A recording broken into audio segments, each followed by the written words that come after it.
আমি বিশ্ববিদ্যালয়কে আহ্বান করছি, স্মারকলিপি, চিঠি কিংবা ডাকসু হওয়ার পর নাকি আগে সেটা বুঝতেছি না, এই মুহূর্ত থেকে, গতকালকে বলেছি, এই মুহূর্ত থেকে, এখন থেকে এই ধরনের কালা কানুনকে উঠিয়ে দিন আপনার এক ঘোষণার মধ্য দিয়ে।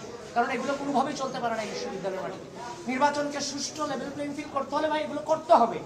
এখনো পর্যন্ত বিশ্ববিদ্যালয় থেকে 2019 সালে ডাকসু নির্বাচন আমরা করেছি, আমিও সেখানে কিন্তু সদস্য প্রার্থী ছিলাম, কিন্তু দুঃখজনক হলো ব্যাপারটা সত্য, আমি নিজের ভোটও প্রয়োগ করতে পারি।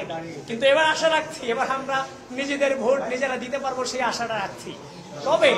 তবে বাংলাদেশের যে রাজনৈতিক অপসংস্কৃতি ছিল, মন থেকে চাই, হৃদয় থেকে চাই, সেই রাজনৈতিক অপসংস্কৃতির বিপরীতে সুন্দর সুস্থ সহনশীল রাজনীতির সূচনা আমার প্রাণের বিশ্ববিদ্যালয় ঢাকা বিশ্ববিদ্যালয় থেকে শুরু হবে, সে আশাটা আমরা রাখছি।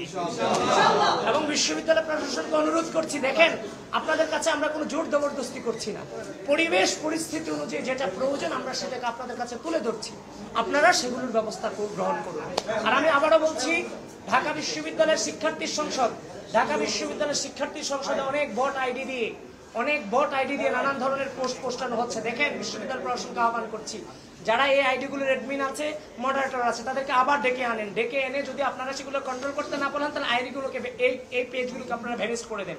কারণ বিভিন্ন বক্তব্য কাট করে বিভিন্ন জায়গা থেকে নিয়ে প্রার্থীদের বিরুদ্ধে যেভাবে অপপ্রচারে লিপ্ত হচ্ছে, রাজনৈতিকভাবে মোকাবেলা করতে ব্যর্থ হয়ে, এভাবে যদি চলতে থাকে লেভেল প্লেইং ফিল্ড ক্ষুণ্ণ অলরেডি হচ্ছে, সামনেও হতেই থাকবে। আর বিশেষ করে মেয়েদের হল, আমি রোকেয়া হল থেকে যে তথ্য আমি পেয়েছি, রোকেয়া হলে আমাদের যে প্যানেল আছে, সেই প্যানেলের মেয়েদেরকে যথেষ্ট ডিস্টার্ব করছে প্রতিপক্ষরা, এবং নানান ধরনের তাদের হল গ্রুপে পোস্ট দেওয়া হচ্ছে যে ভোট না দিতে জেনারেল স্টুডেন্টদেরকে নিরুৎসাহিত করা হচ্ছে, এবং কি অ্যানোনিমাস আইডি দিয়ে, ফেক আইডি দিয়ে। তাহলে ফেক আইডি দিয়ে যদি প্লিজ প্রত্যেকটা হলে এবং বিশ্ববিদ্যালয়ে যে গ্রুপগুলো আছে, সেই গ্রুপগুলোকে অথেন্টিক ছাড়া, আপনি যদি আমার সমালোচনা করতে চান, আপনি আমার ওপেন সমালোচনা করেন, কিন্তু আপনি অ্যানোনিমাস ভোট আইডি দিয়ে আমার বিরুদ্ধে আপনি এগেনস্টে পোস্ট দিবেন, আবার আমি যখন তার এগেনস্টে পোস্ট দিচ্ছি, সত্যটা তুলে ধরার চেষ্টা করতেছি, আমার পোস্টটাকে আপনি ডিলেট করে দিচ্ছেন। ভাই, এভাবে তো নির্বাচনী পরিবেশ হয় না ভাই। আপনারা বলেন হয়, আপনারা সাংবাদিকরা বলেন হয়, তাহলে তাদেরকে একটু প্রশ্ন করেন। কারণ আমরা সত্যিকার অর্থে আর এই অন্ধকার যুগে যেতে চাই না। একটা সুন্দর সুস্থ পরিবেশ এই বিশ্ববিদ্যালয়ে চাই, যেখানে কোনো বিশ্ববিদ্যালয়ের সিনিয়র, কোনো জুনিয়র আর কোনো ভীতি থাকবে না। কোনো জুনিয়ররা চাইবে না, আরে ভাইকে সালাম দিতে পারলাম না, ভাই আমাকে রাতে নিয়ে গেস্ট রুম করাবে, কিংবা যে আমি রাত হলে আমাকে বা রুম থেকে বের করে দিয়ে বলবে ক্যাম্পাস চিনে আসো, পড়াশোনা করা লাগবে না, রেজাল্ট লাগবে না, গবেষণা লাগবে না।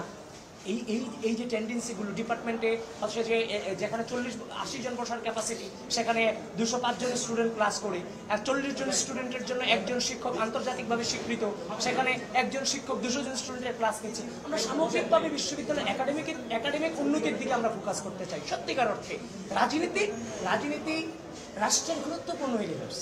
আজকে যদি ভাই দেখেন, আপনারা জেনে থাকবেন, রাজনীতিটা আমরা কোনটাকে ঘৃণা করি? হাসিনার আওয়ামী রাজনৈতিক অপসংস্কৃতিকে আমরা ঘৃণা করি, রাজনীতিকে না। তো সুতরাং সামনে বিশ্ববিদ্যালয়ের রাজনীতিটা হবে টোটালি কোয়ালিটি, নট কোয়ান্টিটি।